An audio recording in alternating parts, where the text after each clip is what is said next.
এতদিন তো তোমাদেরকে অনেক গল্প শোনাইছি আমি।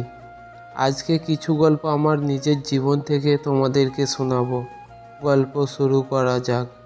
একটা সময় ছিল যখন আমার পুরো পৃথিবী জুড়ে ছিল শুধু একজন মানুষ। সেও আমাকে খুব ভালোবাসতো, কমপক্ষে আমি তাই বিশ্বাস করতাম। দিন রাত কথা হতো আমাদের, এক মিনিটও যেন আমাকে ছাড়া থাকতে পারতো না। আমি ভাবতাম এই মানুষটাই আমার সব কিছু। আমাদের ছোট ছোট ঝগড়া হতো, আবার মুহূর্তেই ঠিক হয়ে যেত। সব কিছু এতটাই সত্য মনে হতো যেন কিছুই কখনো বদলাবে না। কিন্তু হঠাৎ একদিন একটা ঝগড়া, আর সেই ঝগড়াই সব শেষ করে দিল। রাগের মাথায় সে আমাকে ছেড়ে চলে গেল। আমি ভেবেছিলাম এটা সাময়িক, সে আবার ফিরে আসবে, কারণ এত ভালোবাসা কি এভাবে শেষ হয়ে যেতে পারে? কিন্তু না, সে আর ফিরে আসেনি।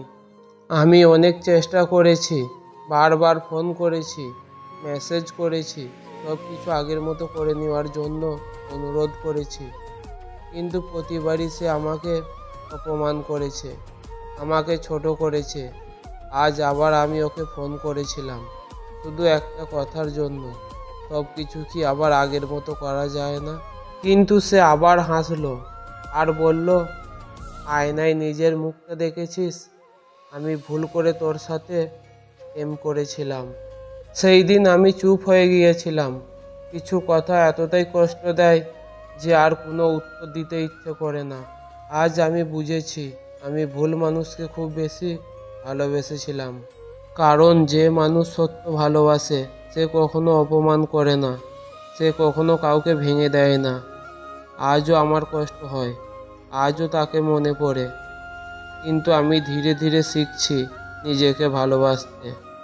কারণ আমি কাউকে এতটা ভালোবাসবো না যাতে আমার নিজের সম্মানটাই হারিয়ে যায়। তোমার সাথেও কি এমনটা হয়েছে? কমেন্ট করে জানাতে ভুলবে না।